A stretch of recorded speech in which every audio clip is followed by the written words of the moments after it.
오늘 이 말씀을 가지고 신세계로의 초대, 새로운 세계로의 초대라는 말씀의 제목을 정했습니다.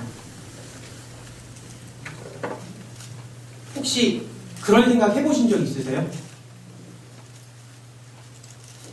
지구의 인구가 대략 한 50억 정도 되는 것 같은데, 대한민국은 한 5천만 정도 되죠. 조금 안 되는데, 그 수많은 사람들 중에서 현실에 만족하는 사람은 얼마나 될까? 사람이 많은데 정말로 자기 삶에 만족하는 사람은 얼마나 될까? 생각해 보셨나요? 재물이 넉넉하다고, 돈 많다고 만족할까요? 아니면 대단한 권력을 가졌다고, 아니면 저처럼 완벽한 몸매에 외모가 이렇게 뛰어나도 다들 각자 나름대로의 부족함을 느끼면서 삽니다. 모든 인간은 만족을 바라지만 그런 욕심을 좋게 표현하면 갈망을 다 채울 수는 없어요. 삶의 모순이에요. 이곳에 오신 이유도 한번 잘 생각해 보세요. 왜 이곳에 오셨습니까? 때로는요, 내 삶에서 이름 모를 그런 허전함 있잖아요. 가슴이 되게 뻥 뚫린 것 같고, 그 공허함 때문에. 그리고 내 영혼의 갈급함을 채우기 위해 이 자리에 오셨잖아요. 바라기는 오늘도 하나님의 말씀이 익숙해진 예배, 지루해진 예배, 가끔 예배가 너무 지루하고, 사실 저도 그럴 때 있거든요. 오늘 하나님의 말씀이 그러한 식상함을 떨쳐버리고 저희들 마음속에 있는 미움과 걱정, 그리고 원망과 슬픔 등을 다 떨쳐내길, 그래서 오늘 예수님께서 말씀하시는, 제안하시는 새로운 세계를 경험하길 축원합니다. 오늘 본문에 함께 읽은 18절부터 20절 상황은요, 되게 명료해요. 되게 간단해요. 예수님께서 이제 갈릴리 바다를 가시다가 두 형제를 발견합니다. 오늘 누구로 나오냐면 베드로와 그 형제 안드레예요. 근데 예수님께서 그들을 딱 보시고 아무런 설명도 없이 그냥 명령하셔요. 뭐라고? 날 따라와라. 너에게 새로운 삶을 주겠다. 예수님 입장에서는 부르심입니다. 이리 와. 부르심이지만 두 형제의 시각에서 보면 뭘까요? 새로운 세상을 초대해요. 그 두 형제의 삶은 어땠어요? 이전까지 되게 반복되는 삶. 되게 삶이 고됐죠. 먹고 사는 되게 급급했어요. 아침에 일어나서 눈 뜨면 뭐예요? 물고기를 잡아요. 물고기 잡고 물고기는 갖다 놓고 그물을 고치죠. 아마 휴일도 없었을걸요. 그 당시에 먹고 살기 힘들어서. 그런데 그렇게 힘든 삶의 자리에서 예수님께서 부르십니다. 예수님께서 제안하시는 거예요. 세상 일을 보면 뭔가 새로운 일을 딱 맞이하게 되면 어때요? 기대감도 있는 반면 불안하잖아요. 그래서 우리 아버지들은 새로운 직장을 옮기려는 마음을 가지게 되면 기대감도 있지만 불안하고요. 어머니는 새로운 요리를 시도하려고 하면 맛있겠지 하는 기대감도 있지만 사실은 이거 망하면 오늘도 슬플 텐데 우리 가족, 이런 불안감도 있는 것처럼 그 새로움은 언제나 우리에게 두 가지 마음을 갖게 하지만 중요한 게 뭐예요? 예수님의 부르심은 그들에게는 그냥 그 자체가 축복이었습니다. 보장된 길이었어요. 그런데 중요한 게 이거죠. 그렇게 보장된 아름다운 삶, 축복의 길, 신세계를 경험하기 위해서 반드시 필요한 게 있어요. 필수 조건이 있어요. 다들 아시죠? 뭐예요? 믿음이에요. 예수님을 향한 전적인 신뢰예요. 진짜 믿음이 있어야 예수님이 약속하신 새로운 삶을 살 수 있습니다. 스스로에게 여쭤보세요. 스스로에게 질문해보세요. 내가 예수님을 만난 후, 예수님을 정말 믿기 시작한 후에 정말 내 삶이 새로워집니까? 아마 나이가 지긋이 드신 분들은 그런 삶을 경험한 기억이 있을 거예요. 근데 아마 청년들은 아직 조금 갈등할걸요? 학생들도. 엄마 아빠 손 따라서 교회 왔면서 그렇게 믿음 안에 커왔는데 믿음은 내 선택이 아니었어요. 그죠? 믿음 뭐였어? 그들의 삶의 일부분이었어요. 저도 그랬어요. 저도 30대까지 그랬어요. 그 믿음에 오늘 눈을 뜨길 소망합니다. 성경에는요, 수많은 이들이 예수님을 만나고 새 삶을 찾았다고 증언해요. 한두 명이면 그러느니 하겠는데, 착각이니 하겠는데, 만나는 사람마다 진심으로 다 새로운 삶을 찾았다고 얘기합니다. 그런데 왜 나는 예수님을 알기 전과 믿고 있는 지금도 별 차이가 없다면 내 믿음이 진짜 믿음인지 점검해봐야 돼요. 정말 내 믿음이 진짜예요. 안타까운 이야기고 되게 슬픈 이야기지만 지금 이 시대는요, 이 시대의 교회는요, 이 시대의 설교는요, 구원의 가장 필수 조건인 믿음을 되게 축소화시켰어요. 과거 이제 카톨릭이 부패를 했죠. 그때 그 부패한 카톨릭에서 개혁하기 위해서 외친 오직 믿음으로라는 그러한 표어라고 할 수 있죠. 그러한 슬로건의 진짜 의미는 행함을 동반하는 믿음인데 오늘날엔 믿음을요 너무 머릿속에만 가둬버렸어요. 관념적으로 만들어버렸어요. 혹시 오해하지 마세요. 제 말이 결코 행함이 혹은 어떤 실천이 구원의 조건이 된다는 것이 아니라 오직 믿음으로 구원을 얻습니다. 오직 믿음으로 구원을 얻는 거 맞아요. 그런데 구원받을 만한 믿음이라면, 하나님이 정말로 주신 믿음이라면 반드시 행함이 따릅니다. 하지만 우리 주위를 보세요. 삶으로 증명되지 않는 자기 체면적인 믿음을 가진 사람들이 많아요. 진정한 믿음은 생명력이 있고 그 믿음으로 인해서 행동이 멈추지 말아야 되는데, 그래서 행동의 믿음을 증명하는데 어떻게 해요? 나는 믿어. 내 삶은 바뀌지 않고, 삶이 바뀌지 않으니까 내 삶에 어떻게 해요? 기쁨이 없고 평안이 없고 예수님께서 보여주시는 그런 새로운 세상을 경험하지 못하는 거예요.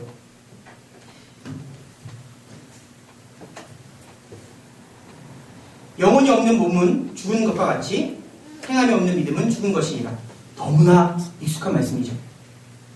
영혼 없는 몸은 죽은 것 같이 행함이 없는 믿음은 죽은 것이니라. 야고보서 2장 26절 말씀입니다. 그리고 일찍이 존 웨슬리라는 목사님은요, 마귀가 교회의 믿음 대신에 정말 믿음 같아 보이고 믿음같이 들려서 극소수 사람만이 구별해낼 수 있는 대용품을 주었다 라고 지적했어요. 믿음인데 사실 그게 믿음이 아닌 거예요. 지금 이 시대 어떤 사람들은요, 그 대용품 뭐예요? 부족한 믿음, 어떻게 보면 잘못된 믿음. 설명을 좀 드릴까요? 즉 복음의 진리를 이해해. 근데 그 진리를 확실하는 것만으로 만족하는 거예요. 그것이 삶에서 녹여나오지 않고 삶에서 발현되지 않는 믿음을 가지고 이게 정말로 올바른 믿음이야 라고 믿고 살아간다는 거예요. 오늘 본문의 상황을 한번 다시 한번 읽겠습니다. 본문의 이 상황은요, 믿음의 속성을 분명하게 명시하고 있어요. 분명하게 기록하고 있어요. 19절, 20절 말씀. 예수께서 그들에게 말씀하셨다. 나를 따라오너라. 나는 너희를 사람을 낳는 업으로 삼겠다. 그들은 곧 그물을 버리고 예수를 따라갔다. 두 형제는요, 예수의 말씀을 들었어요. 믿었어요. 어때요? 즉시 그물을 버리고 예수님을 따라갑니다. 우리가 알고 있는 국어 사전적 의미는 그냥 믿는 거예요. 내가 믿고 확신하는 거. 머리 안에 머무는 거예요. 근데 성경에서 말하는 믿음은 반드시 행동을 동반합니다. 그 이유, 그 두 형제의 삶은 어땠어요? 베드로와 안드레는요, 정말로 이전에는 상상치도 못한 신세계를 경험하잖아요. 그 전에 자신의 만족은 뭐였어? 그냥 물고기 많이 잡으면 기뻤어. 근데 예수님을 만나고 난 뒤에 펼쳐지는 세상은요, 그들의 예상을 초월한 세상이었어요. 근데 문제는 이거죠. 나도 그들처럼 예수님을 믿는데 왜 과거와 별반 차이가 없는가? 오히려 예수님을 알기 전보다 마음은 더 무거워요. 더 괴로운 일들이 더해가요. 왜? 예전에 그냥 내 마음대로 살았는데 예수님을 알고 나니까 우리가 거룩하게 살아야 된대. 그러니까 스트레스를 더 받는 거예요. 성경이 약속한 세상이 줄 수 없는 평안 맛본 적 없어요. 그냥 매일 그 모습에 되게 한숨만 나와요. 저희들 삶이 아닌가요? 되게 중요한 핵심을 한번 짚어드릴게요. 나는 믿어요. 정말 확신해요. 근데 왜 내 삶은 항상 제자리일까요? 그 이유를 말씀드릴게요. 실제로 믿지 않으면서 나는 믿는다고 착각할 수 있어요. 나는 정말로 믿음의 그런 깊은 바다에 빠지지 않았는데 나는 믿음을 어렴풋이 알고 있는 것만으로 정말 나는 정말로 믿고 있는 거야 라고 착각할 수 있어요. 어떠한 미국인 정신과 의사가 이렇게 이야기합니다. 제 환자 중에 아무런 현실적 근거 없이 그것을 믿는 환자들이 있어요. 그래서 제 환자 중에 어떤 환자는 하늘을 날 수 있다고 믿어요. 그래서 맨날 옥상으로 가서 제가 그 환자 말리게끔 합니다. 왜? 그 환자는요, 정말 하늘을 날 수 있다고 믿는 거야. 그래서 옥상에서 뛰어서 날아가길 원하면 의사의 직업은 뭐예요? 말리고 치료해야죠. 또 어떤 환자는요, 미국이죠, 지금 나라의 현실이. 자신이 어렸을 때 태어나자마자 그 병원에서 바꿔치기 당해서 그렇지, 자기는 영국에 있는 귀족이라고 착각을 해요. 그래서 너무나 확신에 찬 나머지 발음도 바뀌었대요. 발음도 미국식이 아니라 영국식으로 바뀌었대요. 중간에 제가 좀 깨알 자랑을 할게요. 제가 영국에서 살짝 공부하러 와서 놀다 왔거든요. 어쨌거나. 근데 거기 보면 발음이 좀 달라요. 그래서 의사를 이제 닥터라고 하잖아요. 영국에서는 독터라고 해요. 혹은 잡이라고 하잖아요, 직업을. 영국에서는 job이라고 해요. 이것처럼 이 정신나간 환자도 어떻게 해요? 발음이 바뀐 거예요, 어느 날 갑자기. 그런데 이 글에서 눈길을 끄는 게 뭐냐면 그 정신과 의사는요, 이러한 근거 없는 주장을 믿음이라고 쓰지 않았어요. 대신 그는 뭐라고? 망상이라고 그 단어를 사용했어요. 왜요? 현실과 상관없는 믿음은요, 내가 아무리 진심으로 믿는다 할지라도 그것은 믿음이 아닌 망상이에요. 나를 돌아보세요. 믿는다고 말하지만, 그렇게 내가 확신하지만 그 믿음의 실체가 정말로 믿음일까요? 아니면 망상일까요? 내 믿음이, 하나님께 주신 그 뜨거운 믿음이, 내 신념이 내 생활에서 나타나지 않는다면 나는 실제로 믿는 것이 아닌 거예요. 예수님과의 관계도 마찬가지입니다. 이 자리에 계신 분들, 또 예수님을 믿는다고 고백하는 그리스도인들 중에 난 예수님 믿지 않아 라고 말하는 사람 아무도 없어요. 근데 현실은 뭘까요? 나는 단지 머리로 지식적으로 예수님을 알고 예수님을 인정하는 데만 멈춰있는 거예요. 그것은 진정한 믿음이 아닙니다. 난 구원받았다는 자기 만족이나 착각일 수 있어요. 아는 것과 세상에서 말하는 믿음의 그런 안다는 개념과 성경에서 말하는 그러한 믿는다는 개념 달라요. 세상에서 말하는 믿음과 성경에서 말하는 믿음은 달라요. 내가 예수님을 믿는다고 하면서 내가 말씀대로 살지 않으면요, 그것은 망상이에요. 이 순간 제 설교를 듣고 이렇게 마음 외치는 반박하는 소리가 들리시는 분이 있을 거예요. 아유, 내 신앙 경력이 얼만데, 내가 성경을 얼마나 잘 아는데, 내가 기도하며 사는데 설마 내 믿음이 정말로 그런 망상이겠어? 내 믿음은 그렇지 않을 거야. 아닙니다. 저도 그랬고요. 충분히 그럴 수 있어요. 성경에도 나타나 있습니다.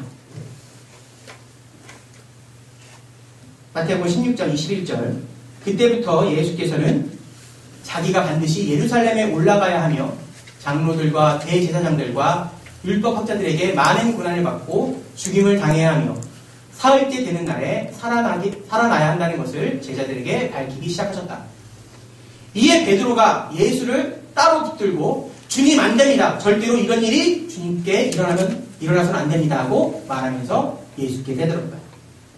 그러나 예수님께서는 돌아서서 베드로에게 말씀하셨다. 사탄아, 내 뒤로 물러가라. 너는 나에게 걸림돌이다. 너는 하나님의 일을 생각하지 않고 사람의 일만 생각하는구나. 그때 예수께서는 제자들에게 말씀하셨다. 누구든지 나를 따라오려거든 너희들이 믿음이 있다면 자기를 부인하고 제 십자가를 들고 나를 따라오라. 너희들 삶이 과거와는 변화된다. 그 말씀입니다.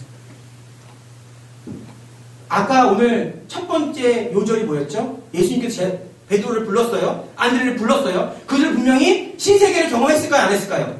했어요. 예수님의 부르심을 따라서 지난 3년간 수많은 기적을 보고 예수님과 동고동락하면서 예수님과 함께 있기에 놀라운 삶을 살았어요. 그런데 그런 베드로에게 예수님께서 시퍼렇게 낯익은 그 비수를 꽂습니다. 뭐라고 말씀하시죠? 너는 하나님의 뜻이 아닌 인간적인 생각만 하는 거야. 다르게 표현해볼까요? 너가 갖고 있는 지금 믿음 그거 틀렸어. 베드로는요, 분명히 신세계를 경험했지만 어느 순간 인간적인 모습으로 돌아왔어요. 베드로는 오늘 본문 말씀을 잘 보면 예수님을 위하는 척했지만 아마 그 마음의 밑바닥은 뭐예요?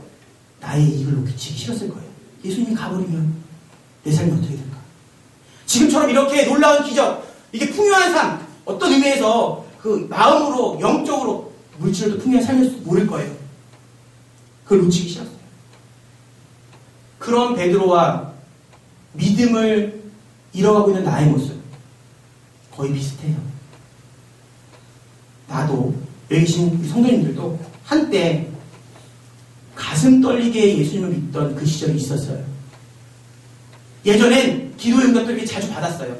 예전엔 찬양하면서 말씀을 들으면서 가슴이 흔들리고 눈물 흘린 적도 많았어요.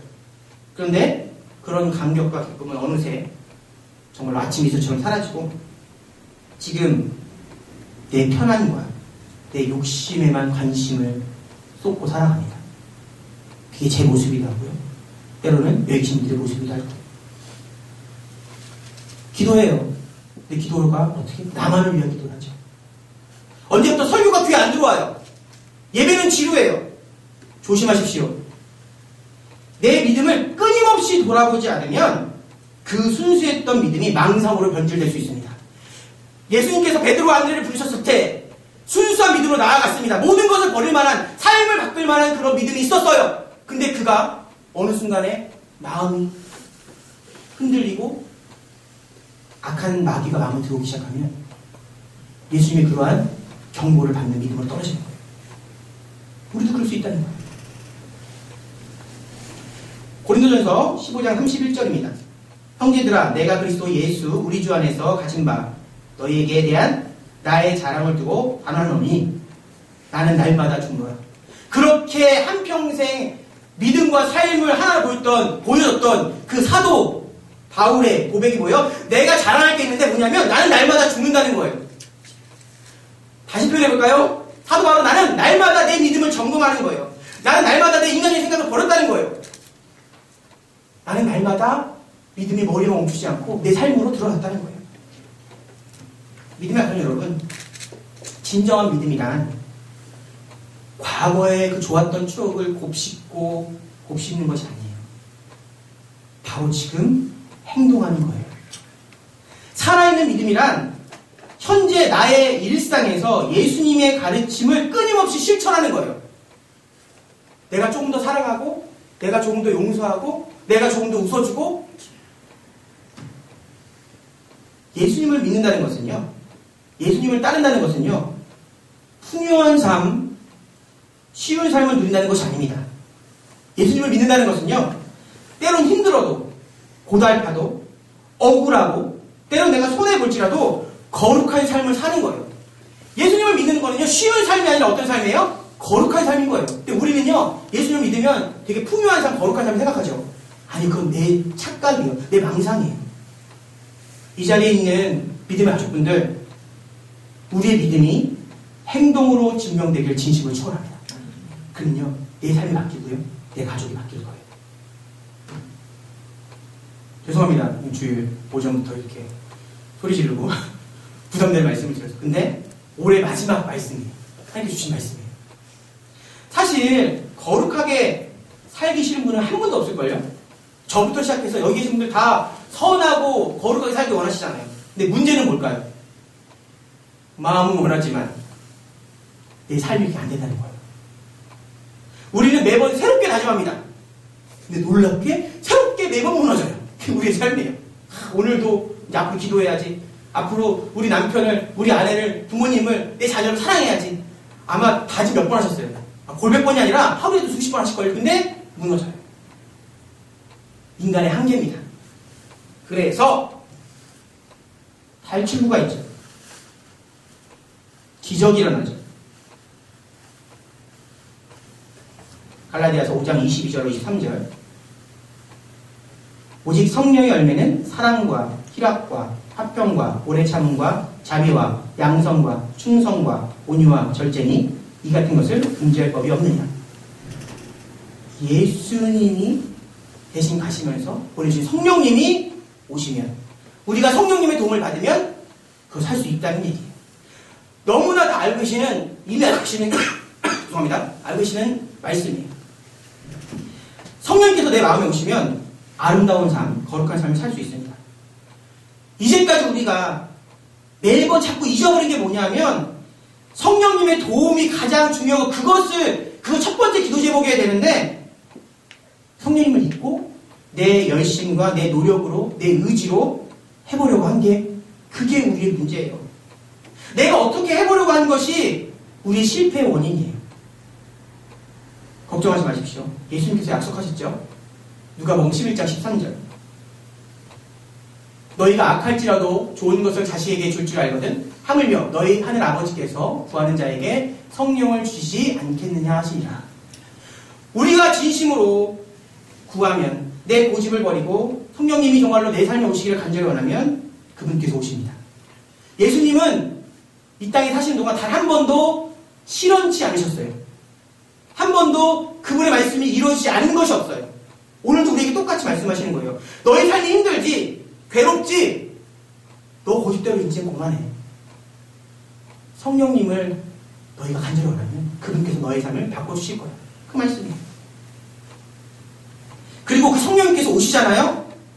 아마 그 성령님과 함께 했던 경험을 가신 분들 계실 거예요. 어떤 일이 일어나죠? 때로는 우리가 좌절하고 갈등하고 의심이 들지도 몰라요. 그렇게 사는 것이 우리의 삶입니다. 근데 성령께서 나의 삶 가운데 찾아오시면 그분이 나를 격려해 주셔요. 그리고 하나님의 자녀임을 보증해 주셔요. 그래서 우리는 다시 한번 일어설 수 있습니다. 매번 일어설 수 있어요. 믿음은요, 인간의 믿음은 완전할 수 없습니다. 우리는 쓰러지고 넘어지지만 결국은 어떻게 해요? 하나님께 다가가는 거예요. 그 삶을 이렇게 표현해 볼까요? 2보 전진, 1보 후퇴. 우리는 넘어질 수 있지만 결국은 어떻게 해요? 그분께 갑니다. 누구와 함께 할 때? 성령님과 함께 할 때. 고린도후서 1장 22절. 하나님께서는 또한 우리를 자기의 것이라는 표로 인을 치시고 그 보증으로 우리 마음에 성령을 주셨습니다. 이게 되게 하나님 말씀 되게 신비롭고 오묘한 거예요. 성령님을 바라면 그분이 오시고 그분이 계시다는 게 어떻게 해요? 나의 삶을 이끌어가는 거예요. 내가 바랐는데 그분이 오시고 그분이 오시면 내가 그분의 삶대로 살아가는 거예요. 우리의 믿음을 소중히 하고 성령님을 정말로 갈망하면, 그분을 만나기 원하면 예수님께서 약속하신 새로운 세계가 열립니다. 그 신세계, 예수님께서 주신 그런 놀라운 삶 하면 우리는 보통 뭐가 생각해요?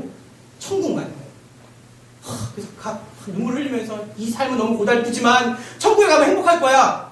아니에요. 예수의 말씀을 오해하지 마세요. 그 천국을 지금 맛볼 수 있습니다. 우리가 그 예수님께서 약속하신 신세계에 대한 그 오해를 버려야 되는데요. 예수님께서 말씀하시는 그런 새로운 세상은요, 이 땅에서 이루어질 수 있어요. 그런데 그 좋은 세상이, 그 기쁜 세상이 세상에서 말하는 넉넉함이나 평안한 삶, 누구보다 성공한 삶은 아니라는 거예요. 아까 잠깐 말씀을 드렸죠. 성령님이 펼치시는 새로운 삶이란 내 뜻대로, 내 마음대로, 내가 믿음이 좋으니까 세상이 바뀌는, 내가 기도한 대로 이루어지는 그런 기적들이 막 이루어지는 삶이 아닙니다. 물론 때로는 하나님께서 그렇게 일하셔요. 하나님께서 우리를 위해 세상을 바꾸시기도 합니다. 놀라운 기적을 일으키기도 하고요. 놀라운 역사를 하시기도 하십니다. 근데 그것이 일반적인 하나님의 방식은 아니에요. 하나님께서 그 일을 못하신다는 것이 아니라 그것이 정말 하나님께서 그렇게 우리를 위해서 놀라운 일을 일으키시지만 그것이 늘상 그렇게 하신다는 것은 아니에요. 왜? 하나님은요, 우리가 편하게 사는 것보다 더 중요하게 여기시는 게 우리의 믿음이 자라기를 원하셔요. 우리가 정말 장성하게 되기를 원하셔요. 그래서 내가 먼저 바뀌어서 세상을 바꾸기를 원하십니다. 내가 먼저 거듭나서 세상을 변화시키기를 원하셔요. 그래서 성령님께서 오시면 어떤 일이 일어나요? 성령님 내 마음에 오시면 내가 세상을 뒤집어 엎는 것이 아니라 성령님이 내 마음에 오시면 내 자신이 뒤집어 엎어져요. 이전과는 다르게 더 오래 참고 더 겸손하고 더 배려심 많은 더 따뜻한 사람이 되어갑니다. 가족들을 향했던 그러한 내 굳은 인상, 딱딱한 인상이 풀어지고요. 내 친구와 내 이웃과 내 직장 동료들에게 했던 그 가시돋친 말들이 날마다 줄어갑니다. 그렇게 내가 먼저 변화되면 그런 내 변화된 모습을 보고 가족과 이웃과 주변 사람들이 변화되게 가는 거예요. 세상이 변해가는 거예요. 우리는 이렇게 생각하죠. 내가 기도하고 정말 내가 믿음으로 나아가면 내 주변 사람들이 변할 거야. 아니에요. 내가 변하면 그 주변 사람들이 변하는 거예요. 성령님의 원리가 그거예요. 믿음이 어릴 때는요, 세상이 변하길 원하지만 믿음이 자라면, 믿음이 성숙하면 내가 먼저 변해갑니다. 예수님의 제자들을 보세요. 예수님의 제자가 된 그들이 3년간 뭘 경험했어요? 세상이 경험했죠. 맞죠? 그들은 예수님과 다니면서 세상이 변해가는 것, 예수님께서 보여주는 걸 봤어요. 그거의 믿음의 시작입니다. 근데 훗날 어떻게 되죠? 3년이 지나고 예수님은 떠나가시고 성령님이 오시면 그들이 변화되었고 그들이 세상을 바꿔갑니다. 맞지요? 신약성경 그 이야기예요. 처음에 믿음이 없을 때는 예수님께서 세상을 변해서 믿음을 심어주십니다. 근데 정말로 믿음이 장성하면, 여기 계신 분들은 믿음을 장성하실 분이에요. 이미 믿음의 씨앗을 받으셨어요. 그러면 내가 변화되어서 세상을 바꿔가는 거예요. 믿음의 가정 여러분, 평안과 기쁨, 감사와 만족이 가득한 새로운 삶을 원하십니까?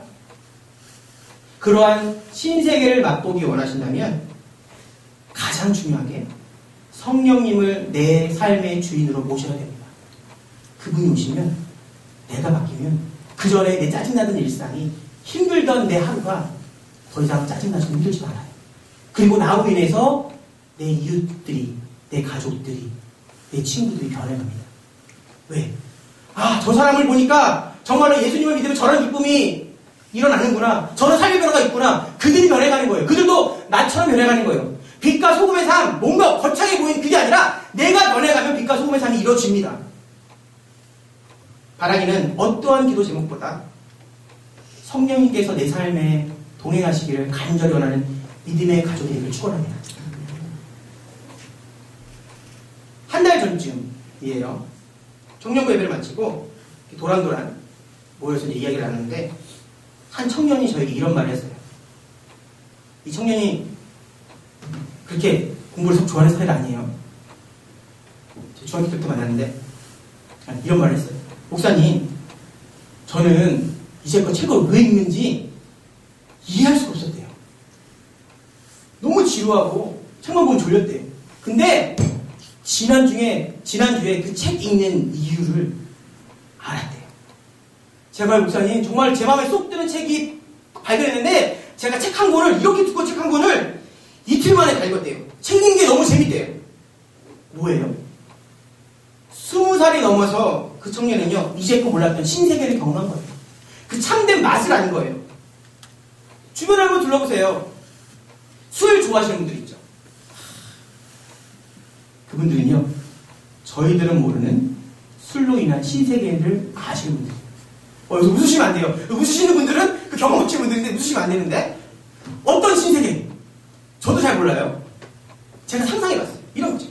알코올이 목을 넘어가는 순간에 그런 그 순간의 짜릿함과 그 찰나의 그러한, 어떻게 볼까, 그런 가슴 떨림을 맨날 이 말 하잖아요.